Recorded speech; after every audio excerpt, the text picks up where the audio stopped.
डोंगरी जी महाराज तत्वार्थ रामायण में लिखते हैं कि केके को मंत्रा में विश्वास हुआ। उन्होंने पूछा तूने क्या सुना?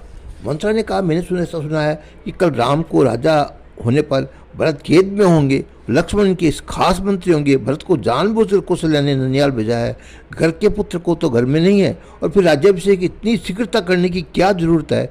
कौशल्या को तुम्हारे प्रति बहुत मत्सर है। मंत्रा ने पुराणों की अनेक बातें केके को सुनाई। शोक की स्थिति से त्रास देता है वह केके के मन में आए, इसलिए कहा मैंने तो ऐसी सुना है कि कल राम का राजस्व होगा, पीछे तुम्हें अयोध्या में रहना होगा, तो कौशल्या के घर का पानी बढ़ना होगा। कौशल्या की दासी होकर ही तुम अयोध्या में रह सकोगी। मुझको तो कोई स्वार्थ नहीं है, ये तो तुम्हारा बिगड़ता हुआ मुझसे देखा नहीं जाता, इसी से कहने आई थी। राम जैसे सरल राम की महाक कैसी बोली है, वह तुम क्या जानो, वे तो कपट करने के लिए बहुत होशियार है। मंत्रा के वचन सुनकर केकई बहुत घबरा गई, शरीर में पसीना निकल आया, भविष्य अंधकार में दिखाई देने लगा। केकई ने मंत्रा से कहा मैं क्या करूं, मुझको 3 दिन से खराब सपने आ रहे हैं, मैं घबरा गई हूं, मैं स्वप्न में विधवा होने का चिन्ह स्वप्न रूप देखती हूँ। ऐसा केकई समझने नहीं थी कि केकई विचारने लगी मेरे घर का इतना अधिक दुख सहना पड़ा। वह हताश हो गई, रोने लगी। तब मंत्रा उसको समझाने लगी तुम रो मत, अभी बाजी तुम्हारे हाथ में है, मैं जो कहूँ वह करना। केकई ने कहा मंत्रा मैं नहीं जानती कि तुम्हारी बुद्धि ऐसी तेज है, तुम बहुत बुद्धिमान हो, तुम अब मुझको उस कुएं में गिरने को कहोगी तो भी मैं कुएं में गिर जाऊंगी। मैं तुम्हारे अधीन हूँ, तुम जो कहोगी वह मैं करने को तैयार हूँ। मंत्रा को विश्वास हो गया कि अब उसके अधीन हो गई है। उसने कहा तुम रो नहीं, तुम करेंगे तो तुम्हारे भाग्य का उदय होगा, ऐसा मुझको लगता है। तो जो कौशल्या तुम्हारे विरुद्ध कपट किया है, विधाता उसके प्रतिकूल होंगे, उसको ही रुलाएंगे। एक बार तुमने मुझसे बात कही थी कि महाराज दशरथ के पास तुम्हारे 2 वरदान छाती रूप स्वरूप रखे हुए हैं, ये दोनों वरदान मांगकर आज तुम अपनी छाती ठंडी करो। एक बार देवता दानवों के बीच युद्ध हुआ, उसमें आकाशवाणी हुई थी कि जिसके पक्ष में अयोध्यापति राजा दशरथ होंगे वही जीतेगा। ये सुनकर पवन देव एकदम से महाराज दशरथ के पास पहुंच गए और युद्ध में देवताओं की सहायता करने के लिए प्रार्थना की। महाराज दशरथ देवताओं की मदद करने गए, साथ में रानी केकई भी थी। केकई बहुत सुंदर थी, वह बहुत बहादुर भी थी। राजा दशरथ को दानव के साथ युद्ध में देखा, इससे महाराज दशरथ के रथ की धुरी टूटी गई और रथ गिरने का समय आ गया। केकई ने वह देखा, उसने तुरंत ही धुरी में स्वयं वज्र से सीधा हाथ 2 पहियों के बीच में लगा दिया और रथ को टिकाए रखा। महाराज दशरथ ने दोनों को दानवों को पराजित किया। केकई के पराक्रम से महाराज बहुत प्रसन्न हुए और रानी से कहा 2 वरदान मांगने को कहा। तुम केकई महाराज दशरथ ने कहा वरदान हमारी बात छाती रूप में तुम्हारे पास ही भी रहेंगे में आए, मुझको जब इच्छा होगी, जब कुछ ऐसा अवसर आएगा तो मैं मांग लूँगी। तो महाराज दशरथ ने कहा ठीक है, जब तुम मांगोगी तब तुमको दे दूंगा। मंत्रा ने इन दोनों वरदानों को याद दिलाते हुए केकई से कहा अभी बाजी तुम्हारे हाथ में है, आज अवसर आया है, तुम राजा से 2 वरदान मांग लो। केकई बोली। उनसे मंत्रा ने से पूछा वरदान में क्या मांगू? मंत्रा ने कहा अभी क्या मांग लो, वह सब मैं तुझे बताना पड़ेगा, तुमको भी अक्ल है या नहीं, विचार करके योग्य लगे वह मांग लो। केकई ने कहा तुम जैसा कब समझाओगी वैसे ही मांग लोगी, तुम कहोगी बड़ी करने को तैयार है। मंत्रा ने कहा महाराज दशरथ आज महल में आवे तब दोनों वरदान मांग लो। प्रथम वरदान मांगो कि राम का राज्याभिषेक तो जो तैयारी हुई है उसमें मेरे भरत का राज्याभिषेक हो। दूसरा वरदान राम को वनवास मांग लो। जिस कौशल्या ने तुम्हारे पास साथ कपट किया उस कौशल्या का पुत्र वन में जाए। मैंने सुना कि 14 वर्ष दिन से राज्याभिषेक चल रहा है, तैयारी चल रही है, परंतु और राजा ने तुमको इस बात समझ सामान्य रूप से भी नहीं कही, इसलिए तुम 14 वर्ष का राम को वनवास मांगो। मंत्रा ने जब ये क्रम सुझाया कि पहले भरत के लिए राज्य मांग लो और दूसरा वरदान राम का वनवास का मांग लो। मंत्रा जानती थी कि महाराज दशरथ का राम जी के अति से प्रेम है, क्योंकि राम वनवास का वरदान मांगेगी तो मांगे, कदाचित महाराज दशरथ को मूर्छा आ जाए तो भारत राज्याभिषेक का वरदान मांगने से ही रह जाएगा।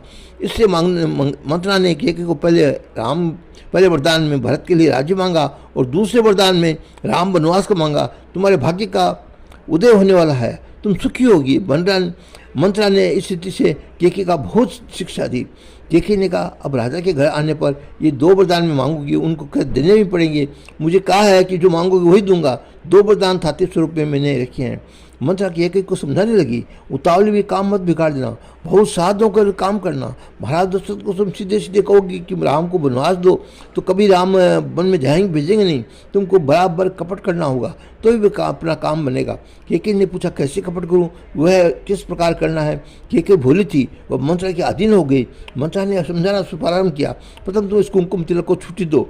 शास्त्र में लिखा है कि चाहे जितना ही दुख प्रसव आवे तो सौभाग्यवती स्त्री को कुमकुम तिलक का स्तरिक भी अपमान न करे। फिर भी मंत्रा ने ऐसा सिखाया, कुमकुम तिलक को छुट्टी दो, वस्त्र आभूषण को फेंक दो, काले वस्त्र पहनो, कोबन में घुस जाओ और धरती पर ऊपर बढ़ जाओ। महाराज दशरथ जाकर तुमको मनाएंगे कि केकई तू मांगेगी वही दूंगा, परंतु मांगना नहीं, वे तो मन के मिले हैं। प्रारंभ में ऐसे बोलेंगे, परंतु तुम राम वनवास वरदान मांगोगी वह तुमको नहीं देंगे।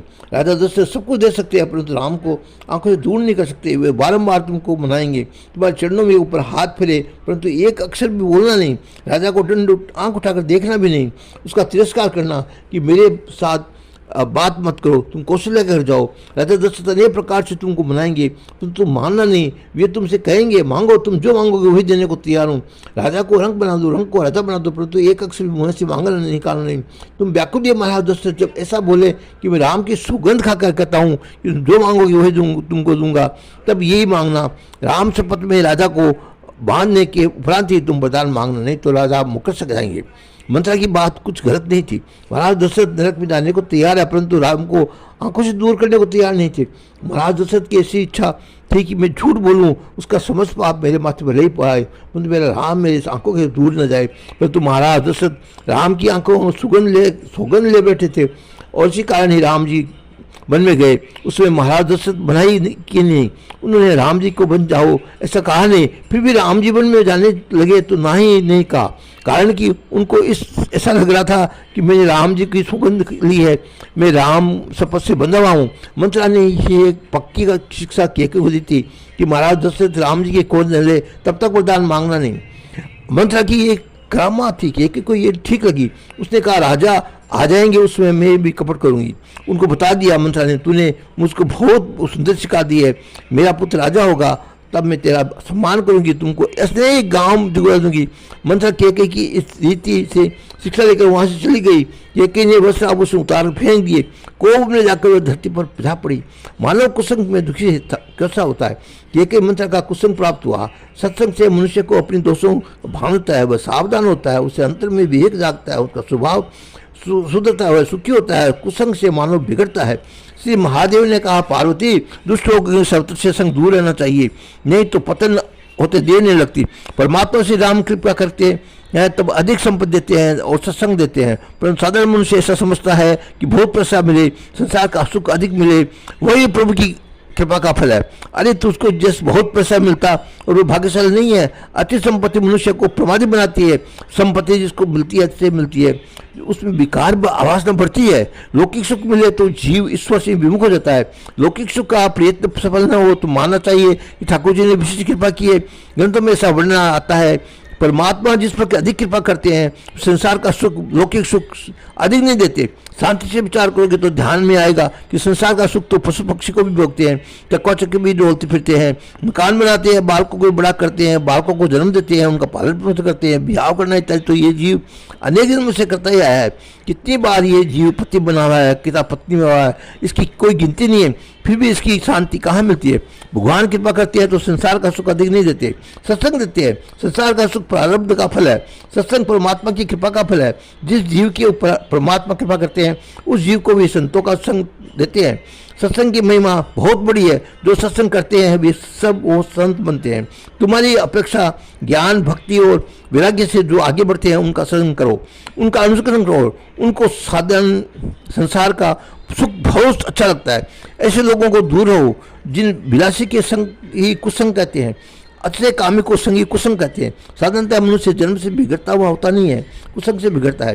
संकारंग मन को लगता है। तुम्हारा जन्म हुआ है तब तुमको गर्म पानी पीने की टप थी नहीं, जन्म हुआ तब किसी की को चाय पीने की आदत नहीं थी, जन्म हुआ तब बालक को कोई वैसे नहीं था, वह शुद्ध था, उसको पाप करने का अकल भी नहीं थी। उसको कपट करना आता ही नहीं था। बालक तो भूला होता है, अनेक बार माँ की बालक के कपट करना सिखाते हैं। बालक को कपट करने की अकल नहीं होती। बाल्यावस्था में सभी ठीक होते हैं, सब बड़े ये पीछे जिनमें संग में आते हैं उनका रंग मन को लगता है। सत्संग के प्रभु कृपा से मिलता है, परंतु कुसंग से बचना तुम्हारे हाथ में है। तुम्हारा लक्ष्य है परमात्मा के चरणों में जाना। तुम्हारा लक्ष्य और अन्य जिसका लक्ष्य एक समान है, उनका ही संग करो। किसी का लक्ष्य काम सुख का हो, पैसे का हो, उसके संग में तुमको तनिक भी लाभ होगा नहीं, नुकसान ही होगा।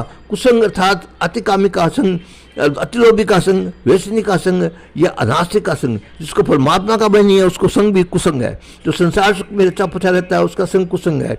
मानव जीवन संसार सुख भोग कर नष्ट कर डालने के लिए नहीं, मानव जीवन तो परमात्मा के लिए है। प्रारब्ध से पैसा मिले तो उसका उपभोग संसार सुख भोगने के में नहीं, शरीर और इंद्रियों का लाड प्रारंभ नहीं, उसका केवल मात्र संग्रह भी करना नहीं, पैसे का सदुपयोग करना है। अरे जिस पैसे का सदुपयोग तुम कर सके नहीं, उस पैसे का सदुपयोग तुम्हारे छोकरे क्या कर सकते हैं। कितने लोग ऐसे अपेक्षा रखते हैं कि छोकरों के लिए खूब पैसा इकट्ठा कर रख दो जिससे बेचारे सुखी हो। छोकरों की ऐसा रखना नहीं, परंतु विवेक से रखना। अधिक रखोगे तो वे भी प्रमादी होंगे, लालची होंगे, लालची होंगे। पैसा जीवन का लक्ष्य नहीं, परमात्मा ही जीवन का लक्ष्य है। संसार का कोई भी खूब सुख जीवन का लक्ष्य नहीं, भजनानंद ही जीवन का लक्ष्य है। सत्संग मिले तो करना और सत्संग नहीं मिले तो भी सबका संग छोड़कर अलग रहना। किसी का तिरस्कार न करो, परंतु जिसको भक्ति का रंग लगा नहीं है, जिसको संसार का सुख बहुत मीठा लगता है, ऐसे कामी विलासी ग्रस्तों का संग न करो। जिनको जो तुम्हारा पतन होगा, भागवत में वृत्तासुर वध की कथा आती है। प्रभु ने वृत्तासुर का उद्धार किया, इसके लिए पर उसने प्रभु को सुनकर स्तुति करते हुए कहा, कर्मानुसार मुझे संसार के चक्कर में भटकना पड़े तो हे नाथ, मैं इतना ही मांगता हूँ कि मुझको भगवान के लाडले उत्तम वैष्णव जनों का सत्संग मिले। जो लोग तुम्हारी माया में फंसे हुए हैं और शरीर घर स्त्री पुत्र आदि में आ सकता है, उनका संग मुझको फिर कभी नहीं मिले। काम्य के संग मनुष्य इंद्रियों का दास बनता है। कोई जितेंद्रिय महापुरुष मिले तो उनका संग करो, ऐसा न मिले तो श्री राम नाम का संग करो, रामायण का संग करो। कुसंग से जीवन बिगड़ता है। कैकेयी का राम जी के बहुत प्रेम था, परंतु कैकेयी को मंथरा का कुसंग हुआ, इससे कैकेयी बुद्धि बिगड़ गई। दौड़ने जी महाराज आगे कहेंगे, उससे पहले जय सिया राम, जय सिया राम।